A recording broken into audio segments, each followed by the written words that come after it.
You are now tuned into the truth frequency. We are TFR. TFR. Truth Frequency Radio.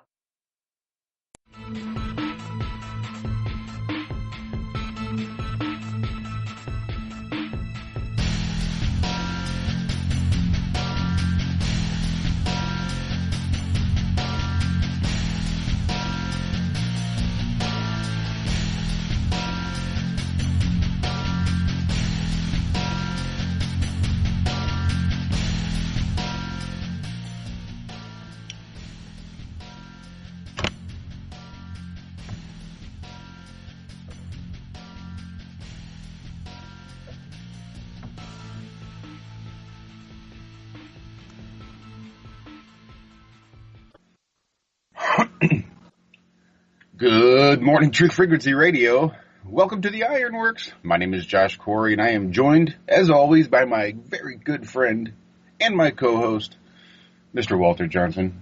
Walt, how you doing? I am wonderful. Good morning, Josh. Good morning, everyone at Truth Frequency out there, across the plain, afternoon, evening, whatever it may be. Wow, you must be having some issues. I heard none of your intro stuff. I just waited patiently to hear you begin talking, but I didn't hear anything going on there. So sorry if we're having audio problems, guys. Not sure what's happening this morning. Huh. That's really interesting. Mm-hmm. I heard the very first little part of our Iron Fist intro music began, and then it just ducked completely away. And then you, yeah, I guess all the little, I don't know what you played even. My normal morning go thing is not even happening because I didn't hear any of my songs or any of my good mornings. I'll be okay though. I guess the big question is to anyone out there in chat, Aussie is flat. Welcome. Wow, new people. I love it. Pablo and Zack. Is anyone hearing this out there in the real world? That's a great question. Huh. Well, here's a way I can find out. Let's go to, yep, I hear you on the air. So let's go. Well, that'll work. We'll just do it then. The chat play. So yeah, we're here. Sweet.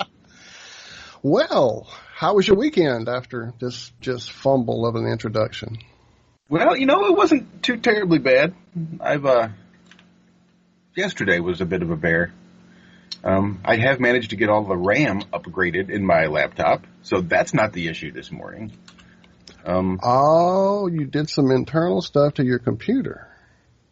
Well, sort of. That may very well be the issue, sir. It may very well be, but it was only internal stuff. I wasn't changing settings, and really all I did was try to clone my hard drive yesterday. So I was just moving settings over even. I still wasn't changing them or having to reset them or anything. Really weird. Anyway, I would certainly have helped you with anything that I could have with my limited tech knowledge. As you know, it's not very much, but certainly some issues. I just saw from Pablo in chat that he did not hear the music either. Tomato, tomato. Anyway, so, oh well, we're here, so that's all that matters. Well, we're here now. We're here. Our amazing guest will be here momentarily. We might even have a drop in from the Adam Meakin right here from Iron Realm Media. It is quite possible. It's really, the excitement's in the air. He said he wanted to even take off for today just to be able to get here for today's guest, because he is super excited about the stuff that today's guest has been doing. I know. I know, man. Oh, my goodness. And really, I am too.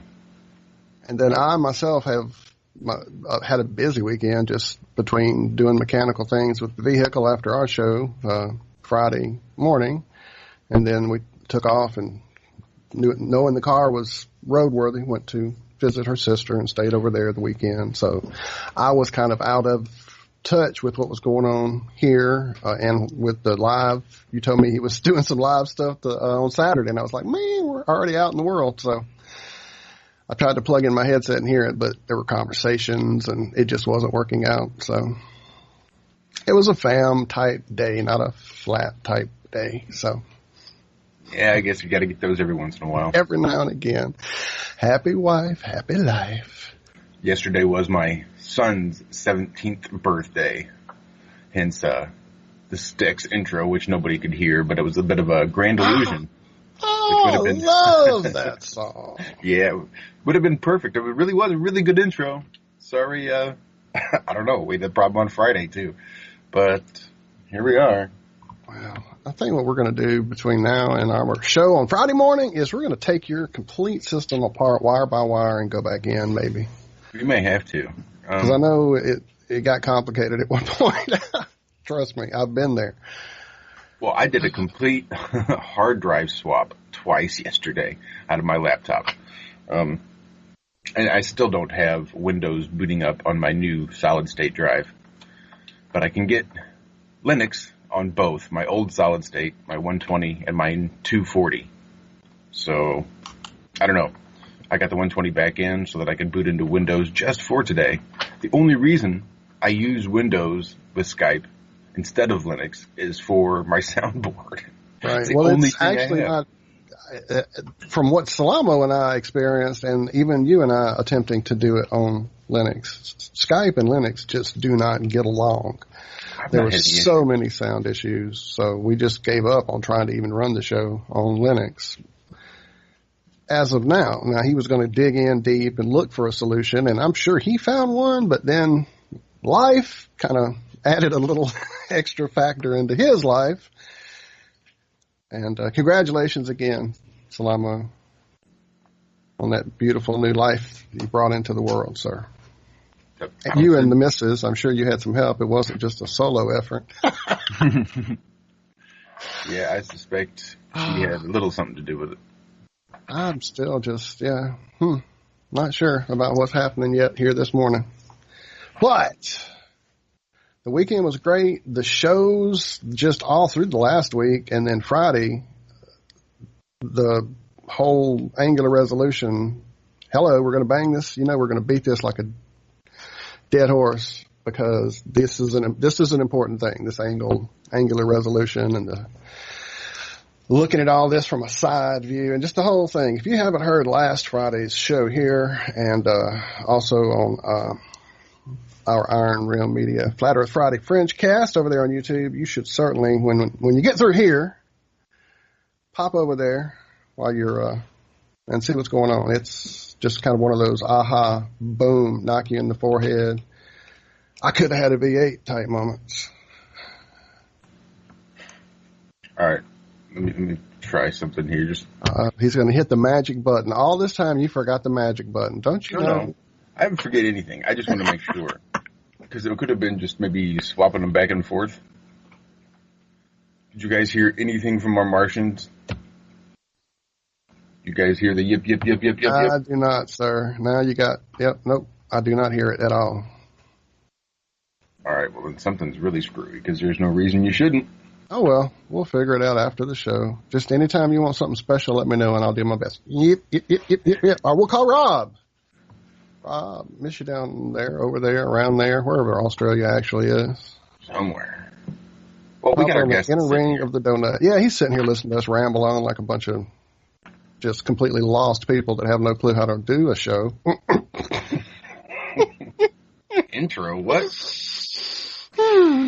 Hey, so I thought, now that I've gotten because I was checking just to make sure again that I wasn't having any kind of issue, but it seems that it's all clear here. Go right ahead, sir. I will. All right. Well, this is where I would insert my time to make the donuts because we have with us today. Time to make the donuts, Mr. E. Good morning, Zach, or good times for all if you prefer. How are we doing today? Oh, it's a day. Seems like we're having an interesting morning. Yes, we are. But That makes it Ironworx, right? That's it. It wouldn't be if it wasn't a little fumbly. It wouldn't be true iron. Right. It's what makes the iron works. That's how you get the purity. You just keep folding it and hammering it and folding it and hammering it, and one day it's gonna. I don't know what it's gonna be. A plowshare. We're not making swords. It's gonna do something. But thank you so much for joining us, Zach. It's been a little while since we've actually had you on the air. Yeah, it has been. I know we've been meaning to do it for a little bit, but I haven't really done too much lately to be air quality worthy, I guess I would say. come on, my friend. Your channel is airworthy to me all the time. Just the presence you bring. I missed it this weekend. It's definitely something I'm going to have to make the extra effort. Get up early with my late sleeping self, or not, just have plans other times of the day, because I really enjoyed it for the 2 or 3 weeks I made it, and now that I've missed it for the last couple of 3 weeks, I'm really wanting to have that experience. The Sunday thing and then the extra things you do. Yeah, I'm going to shut up and let you talk about it. How about that? That's why you're here. Yeah, pretty much all I'm doing is I'm reading from an alchemy book that I found. And it's just pretty much explaining what alchemy actually is. And it's a fascinating book. I really, really love it. And I just wanted to share it with everybody. But I wanted to show people that alchemy is not some mystical voodoo, that where people are doing. I mean, you can make poison, you can make poison out of stuff, but it's more like showing how alchemy happens whether you like it or not. Nature does alchemy. Nature makes everything through alchemy. That's how God did all of this, through vibrations and electricity. And I've been getting into it, and it's all about, they call it the fire.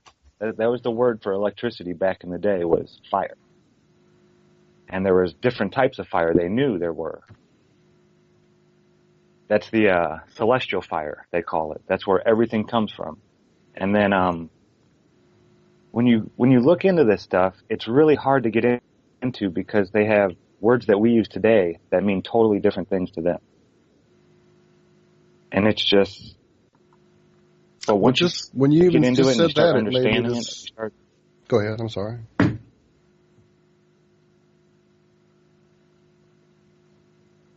Uh-oh. Yeah, Hello. like they use Am I having trouble too, man? I'm sorry. Nope, I think we're doing good. Just a little catch up on his mute, maybe. But you're good, Zach. We can hear you. Go right ahead. Go ahead, sir. Okay. But they use words like earth and fire and air and water. And when they say these things, it's not what we use today. Right. Yeah, these are the four, they call them the 4 elements, but it's actually the 4 forces, what we would call today. The strong nuclear, weak nuclear, electromagnetic, and then, of course, gravity, which is just another form of electricity. But they can call it whatever they want. It's not mass attracting mass. It has to do with electrical forces. And all of this has been known for so long. I mean, we thought that these people, traveling nomads, idiot, moron, blah, blah, blah. These people knew all of this stuff way back when. They just had different words for it. And they've used that. They've changed the words. The meaning of the words. A lot of words have 2 meanings. And most people don't know, the second meaning or the lost meaning. But these secret societies, these ancient, people who go back and read these texts, they understand it. They're taught it this way, to know both meanings. So then they can hide it in plain sight. That's the occulting of the knowledge, is the double meaning, sometimes triple meaning. And the neatest part is even back then, alchemy was hidden. Alchemy has been hidden forever. They say even in ancient Egypt. I know this is all history, so I hold it with a grain of salt. But they say even back then, this was a secret knowledge. This was the only things they taught to certain priests. And it wasn't something that a common person would know. Even like royalty didn't know how to do it unless they became one of these priests. It wasn't something that the king had his alchemists and his seers and all that. And historically, a lot of those people used what they knew to kind of pull the puppet strings, if you will. And astrology. Astrology is, before Flat Earth, I started getting into alchemy, before I found this knowledge. And a lot of it didn't make any sense to me. The whole astrology being thrown into it, I was like, how could that have an effect on me from that far away? How could I be, how could it affect my plant? How could Saturn be affecting my plant, or Jupiter, and then when you throw the whole flat Earth and they're all a lot closer, it becomes much more intimate and real. And that's what alchemy is. It's about knowing. I mean, you don't go out and plant lettuce in the snow, right? So alchemy is the same way. You have to do things at a certain time to collect these subtle forces that we get from above, these electricities that come pouring down on us at different times of the year and it's all cyclical, or whatever the word you want to call it. It happens Tomato. Yeah, a vibration it comes around. It's like a revolution, just like everything else. Like, I've been thinking about this a lot lately. I'm going to break off it's medicine, but alchemy is vibration. Before you take that left turn, when you were talking about the intimacy of these celestial bodies, or wandering stars, literally, as they've been called forever, have you noticed the moon being extra close the last couple of nights, feeling like it's very low? No, I've been keeping an eye on it. Here, at least, it looks about the same. Wow, here I don't know. Not only does it feel and seem closer, it's just because I use my camera so often to do videos of the moon, and camera, captured with my little cell phone camera. I know that I can tell certain times when I've maxed out my zoom, I get more of, and it's not just the distance that it's approaching me from. It's like when it's overhead, I'm getting different sizes when I do my zooms. Does that make any sense? Like a full zoom would fill up my screen rarely on my phone with the moon, even when it's full overhead moon. But once every, say,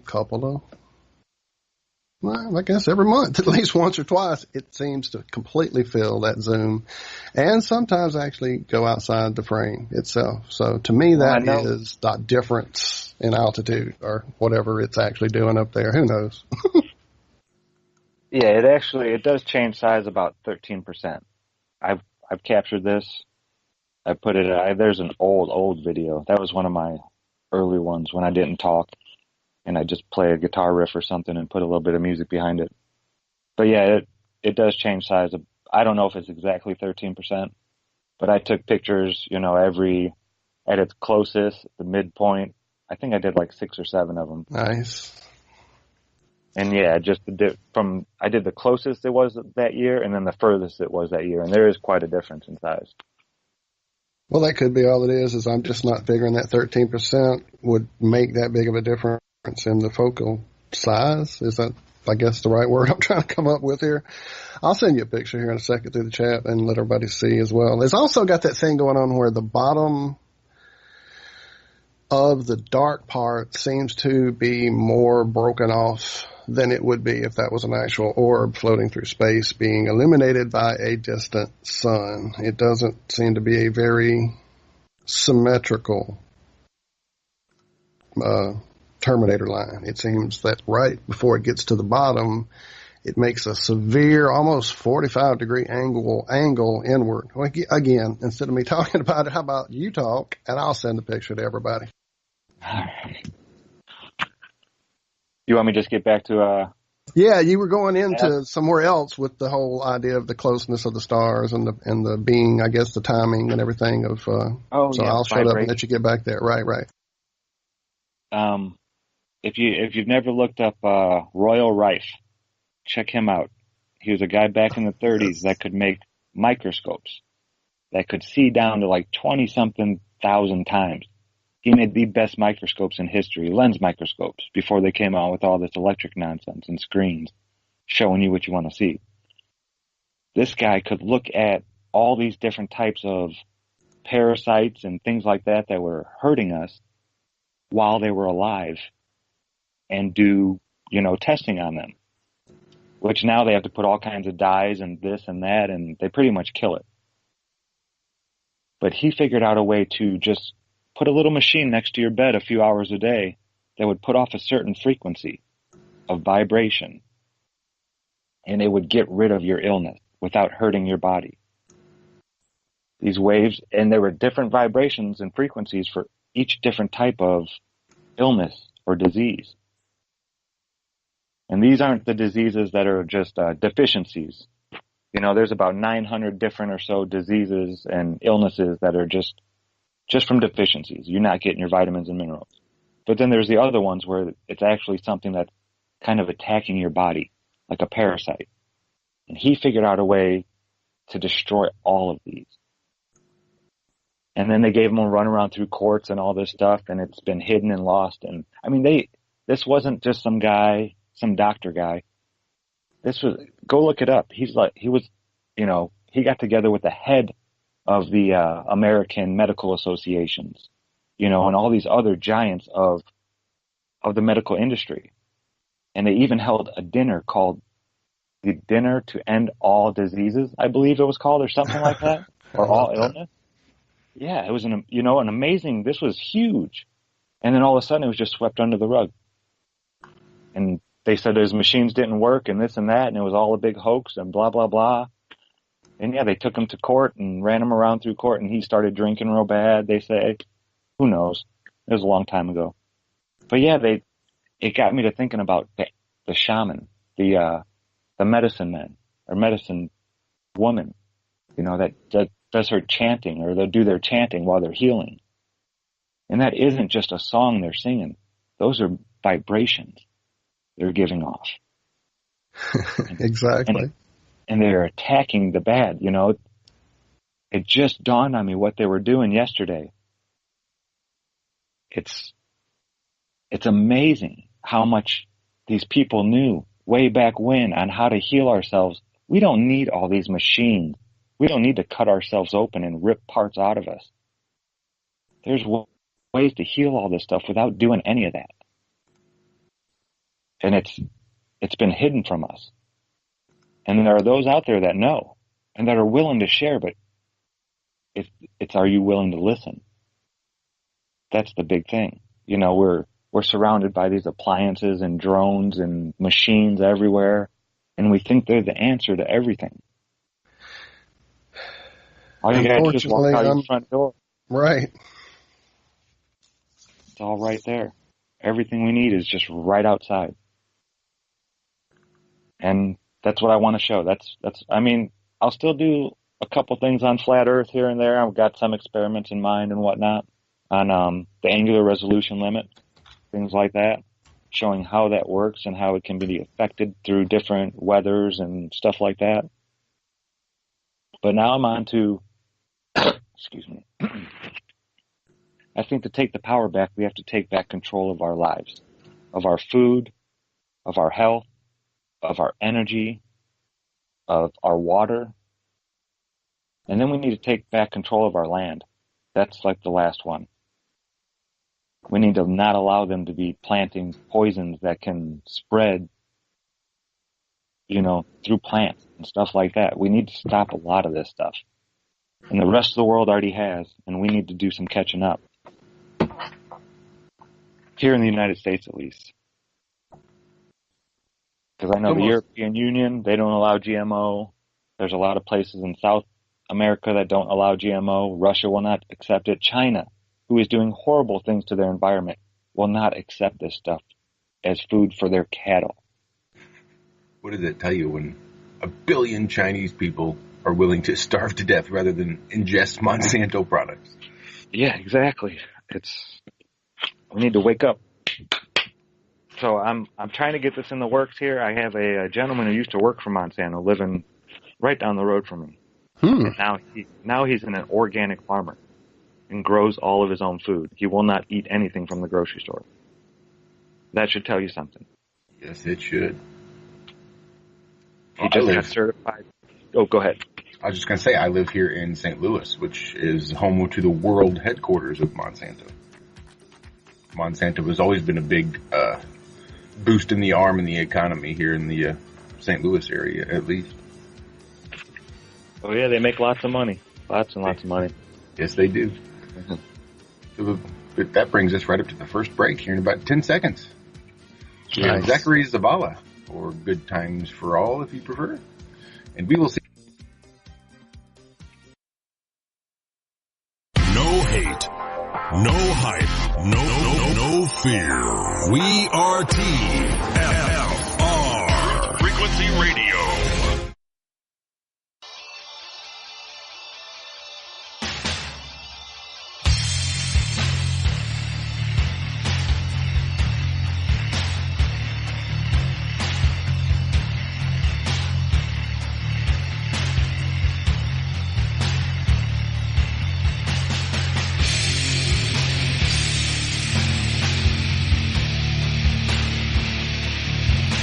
Welcome back to the Ironworx. This is Walt. We are still playing around here with some sound issues. Josh is doing a little reset, hopefully getting his sound right.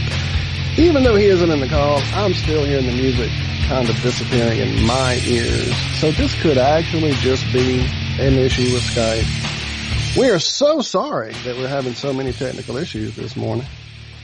But as I'm probably not being heard over the lovely Ministry music playing. If you're not familiar, go check out Ministry. Their music was quite intense. Anyway, welcome back to the Ironworx on Truth Frequency Radio. I have here with me our good friend Zack, or you may know him from his YouTube channel, Good Times for All. Zack, welcome back. Hey, thanks, Walt. Good to be here. Well, man, this topic has so many directions and so many things to cover. As I told you guys last week on the show, I plan on while the time is right, and I've got this just get up and do it attitude, getting out there and doing some planting and getting some things in the earth myself. I have been doing a lot of walking, especially here in South Louisiana. It's so hot I do it late at night so that I don't burst into flame. Of course, then I'm being sucked dead by the mosquitoes, but I have a tree or two that are they've become my good friends over there in the park where I walk. So I talk to them, they talk back in their way. I can feel the cycle of energy through my feet, out my head. It's just amazing.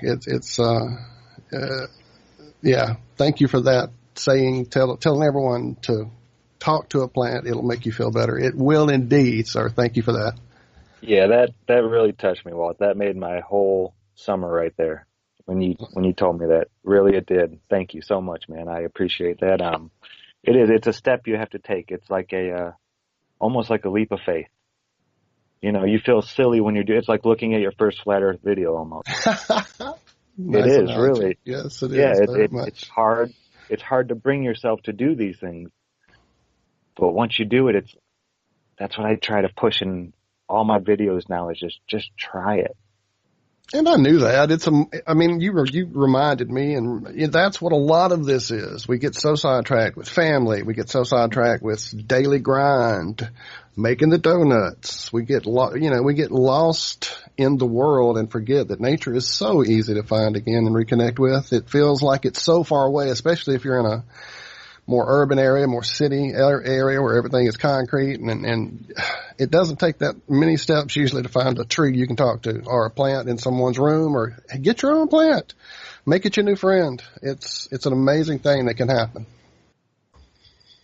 Yeah, there's definitely a bond that can be created. Just like with anything else. I mean, everything is alive. We'll dive right into that. That's another thing in alchemy. Everything is alive. Not just the plant and the animal world, but the mineral world as well. And they all have just as much consciousness as we do. That's the hardest part for me. I still have trouble applying that. Not so much with plants anymore. Some of my buddies will come over and they're like, dude, what are you doing? I'll be sitting there talking to the green bean like, oh, I'm sorry, man. You okay? I didn't mean to throw that dirt on you there. Clean them off and stuff. And like, dude, you were losing it. But yeah, man, but look at my green beans and look at yours, you know?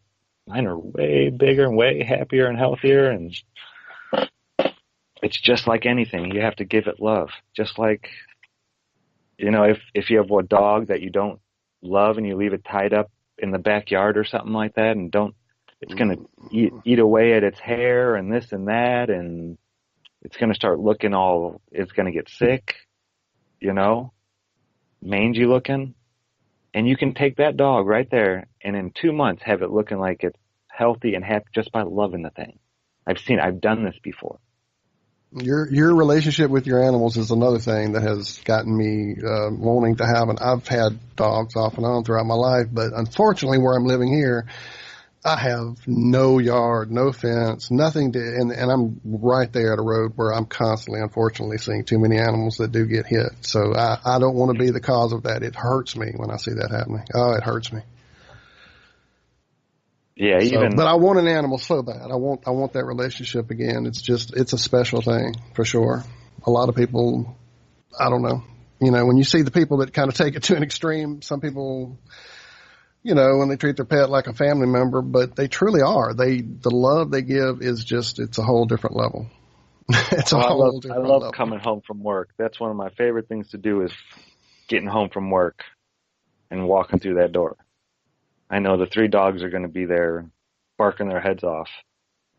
And the one, he's hilarious, the littlest guy. He yells at me now.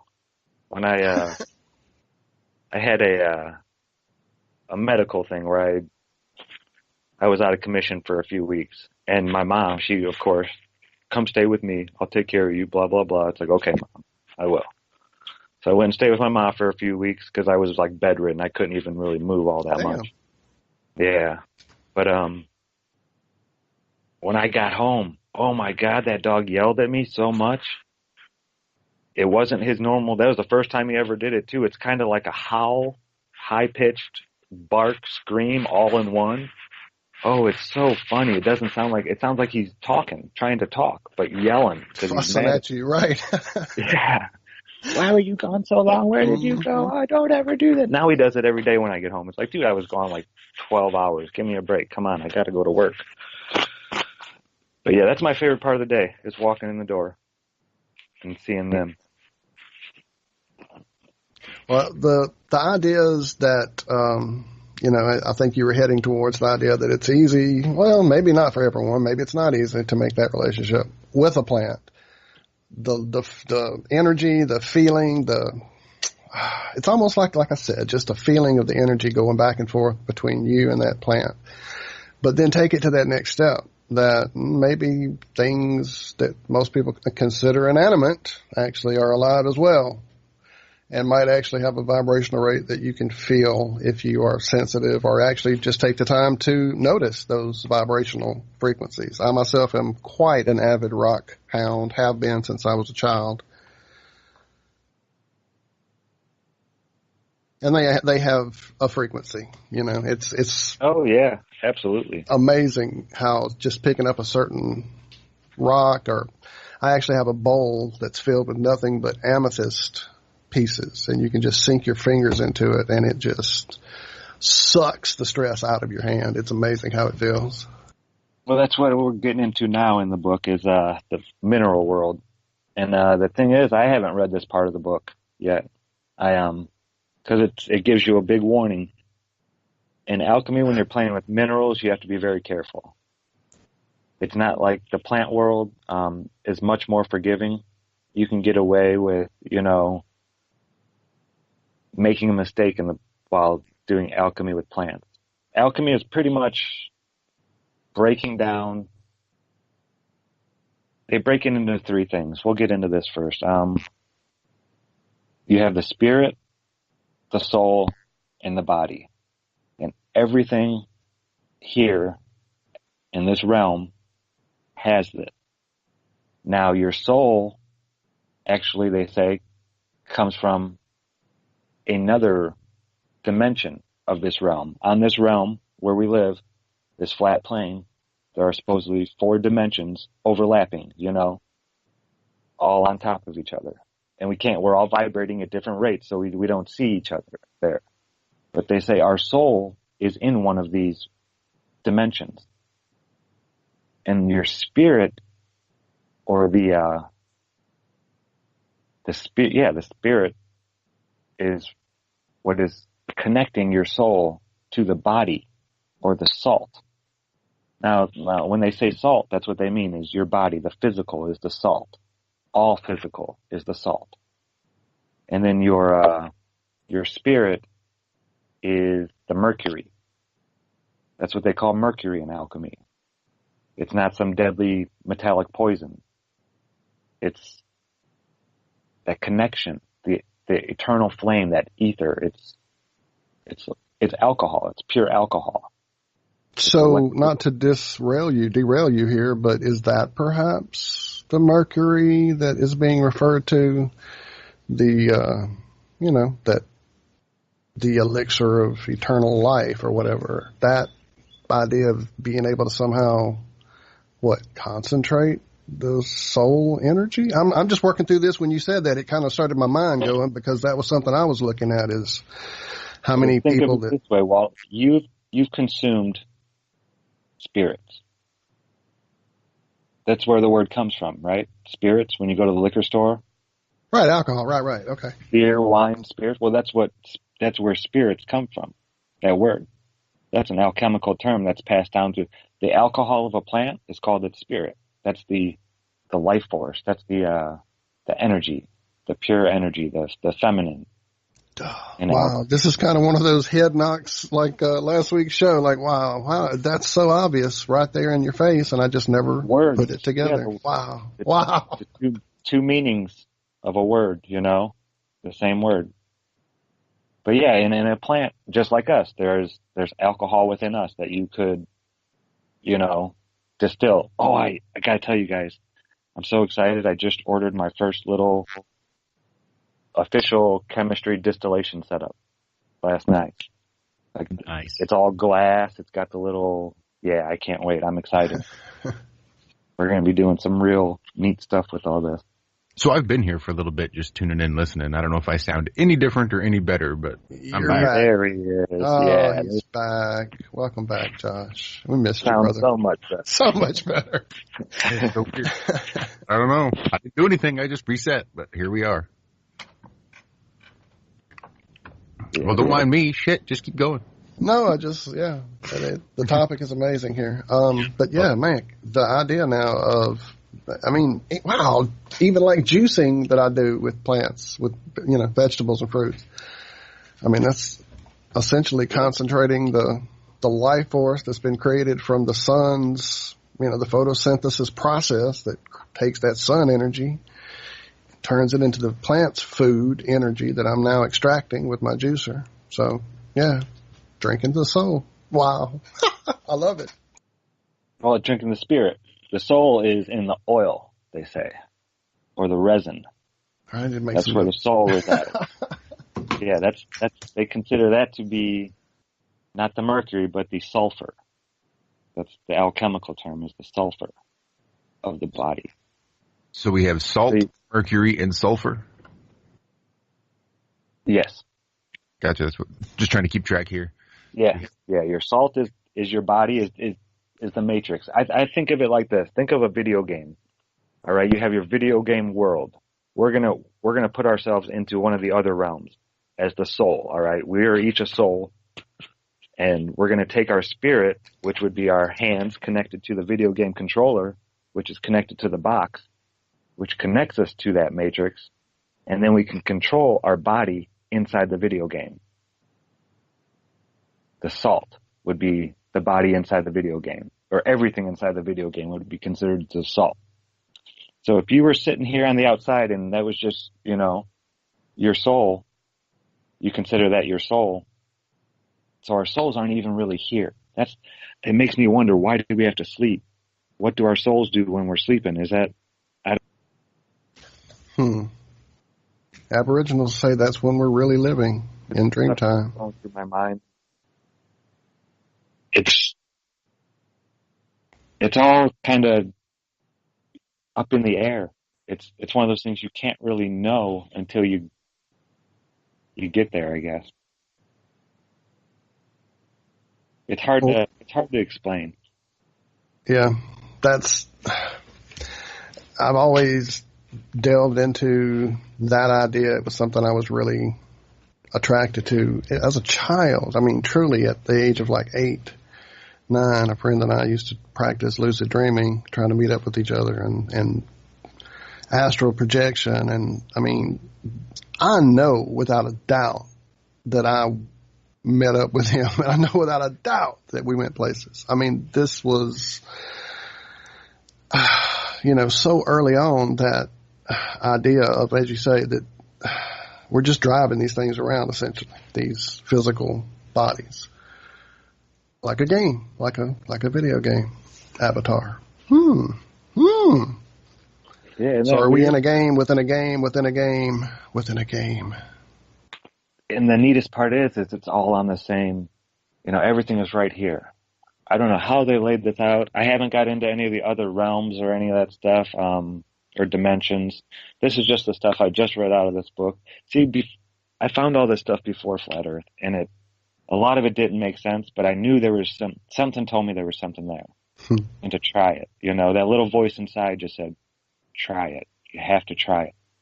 You don't have to do it. And the neatest part about alchemy is it's not chemistry. I'm not knocking chemistry or anything like that, but you're taking dead, inanimate objects and you're getting the effects by mixing these two things together and seeing what happens. In an alchemy, you take two dead things and you grow them into something new. It's different. I don't know how to explain it. It's a warm process. You incubate it for a while. You let it fester almost, but not fester. It's not turning rotten. It's turning into something new. Let it marinate a bit. Yeah, it took me, I think, 3 months to make the tinctures that I take right now. And the ones in my tincture bottle, I quit taking them for a little while. I quit taking them for a long while because I made them on vanity. I made them to try to grow my hair back. And crazy enough, my hair started growing back. Kind of freaked me. Yeah. I mean, I was totally bald. I still have the hair on top. It's a lot thinner than I have the friar tuck thing going on around the sides, the half halo thing. Mm-hmm. But I mean, I was totally like to the skin. I'd have a few scragglers that would grow out, here and there. But I started taking this stuff, and 6 months later, all from the stuff I got from this book that I'm reading on YouTube. And it was so easy to do. It was all stuff I already had growing in my gardens. A bunch of different herbs, and I used even beets, marigolds, spearmint, lettuce. Let's see what else. Parsley, basil, borage. Yeah, those are my 7 basics right there. And you use Everclear. And I just put them in a jar and shook them up. I mean, there's a little bit more to it, the drying out, and you got to filter it a couple times and whatnot. But it was all done with a mason jar, some nylon stockings, and some herbs from my garden, and some Everclear. And that's it. And then the neatest part about alchemy is you put yourself into it. It's just like having a garden. If you can go out there and plant the stuff, and if you don't weed it, and you don't love it, and you don't care for it, the plants, they won't die, but they're not going to get very big, and you're not going to get any fruit from them. But if you go out there all the time, and you love them, and you keep all other plants away from them, and give them room to grow, and and you make sure they know that they're safe. And I tell my plants, hey, you're safe. I put a fence up around you. There's no animals that are going to come eat you. I put down all the stuff that you'll need to grow for your whole life. And I'm going to add more every once in a while to help you, like as a boost. And I told each and every one of them that you have to, if you build a bond with them, they do so much better. It's one of those things that science cannot prove. It's just, people have done it, but then a skeptic will say, well, they put something in that plant, in that soil that they didn't put in this one. Or this one got more water, or this one got more sunlight, or this one. There's so many different variables that it's hard to get people to believe these types of things. That just by you talking to it, it could do better. It's hard for people to take that step. it's one of those things you have to do yourself. That's why I emphasize, just go out and try it. This is one of those things I think speaks to the rice experiment, the Dr. Emoto rice experiment, where you're growing moldy rice. And I guess there's a lot of people that have a hard time accepting that too, and say that all those experiments are flawed or bunk or whatever it is. But I think for better or for worse, there's a lot to be said. There's a lot to be taken away from those experiments, and just from, you get out of it what you put into it. And that's especially true with a garden. Oh, yeah, absolutely. And gardening and alchemy are hand in hand. They say, like, the medieval alchemists or the masters back in the day, they all had huge gardens. They all had their own, because they wanted that intimacy with you get more from it. I don't know how to explain it. It's these subtle energies that are collected.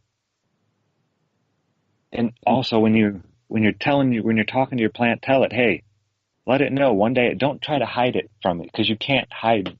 It's not like you're speaking words to these things. They pick up on your emotions and your vibrations.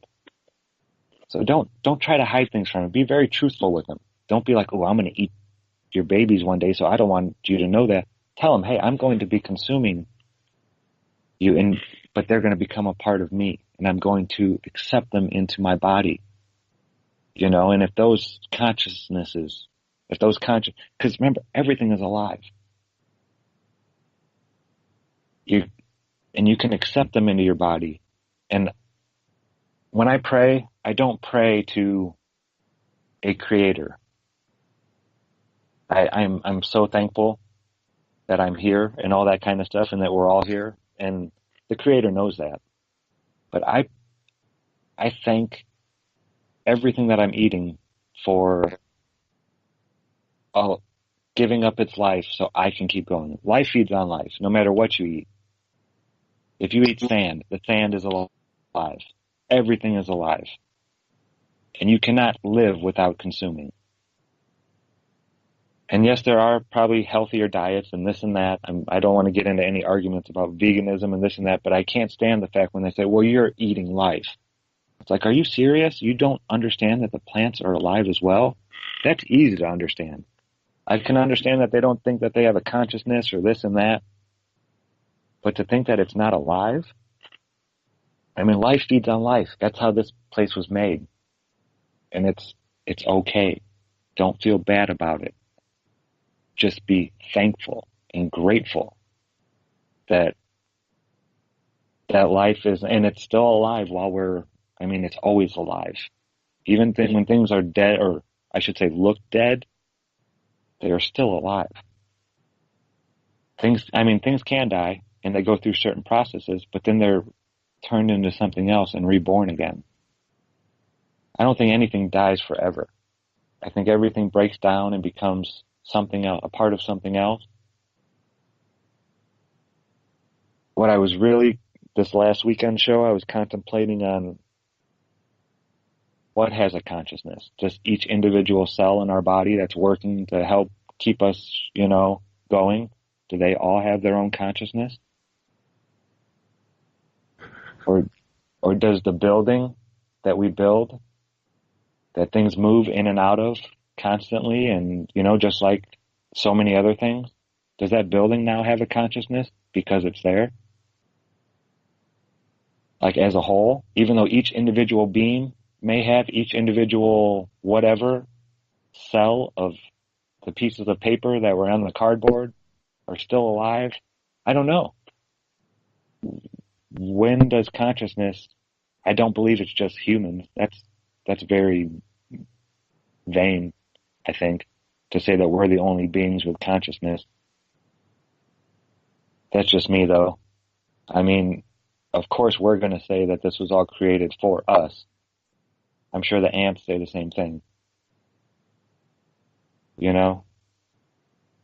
That's at least how I look at it. I bet you're probably right. Ants think God is a big giant ant somewhere. I don't know. But I don't know where the consciousness starts and ends. And is the whole earth conscious? I've always looked into the Gaia idea that, Earth being a living thing, not just like a spiritual concept, but literally a being. In fact, there was a college class that I had in one of my early, just, kind of a fun class more than anything else. And it wound up being one of my favorites, that whole idea, the Gaia idea. So now take that fast forward to now, and there's a whole new level of the earth being alive that I've kind of been lost down a new rabbit hole with. And I guess we got about a minute and a half to the next break. We'll save some of that for the other side of the break. Before we get there, tell everyone just how to find you and a good time to try to be there when you're doing your live reads and that kind of thing, man. Yeah, I am only on YouTube. I don't do any other of the social stuff, no Facebook or Twitter or anything like that. But it's Good Times for All, but it's spelled kind of funny. GUDTIMS, the number 4, and then ALL. But every Sunday I do a thing. I used to do it at 10. I moved it back for you, Walt, an hour. I'm thinking about moving it back a little bit more so you can get there. Man. Yeah, man. I didn't want to step on blow noon busters. show, and I'll be like, I just got to. No, man. I was thinking about doing an afternoon show anyway. It'd be in the garden. There we go. We'll do a morning and afternoon. Yeah. All right, everybody. Thank you so much for listening to us. We're right here. We'll be back with another full hour of the Ironworx. Josh is here as well. We got him sounding sweet again. Stay tuned right here on the Ironworx. Hi, my name is Ella. This is Truth Frequency Radio. The wicked ones obviously under heavy Masonic influence.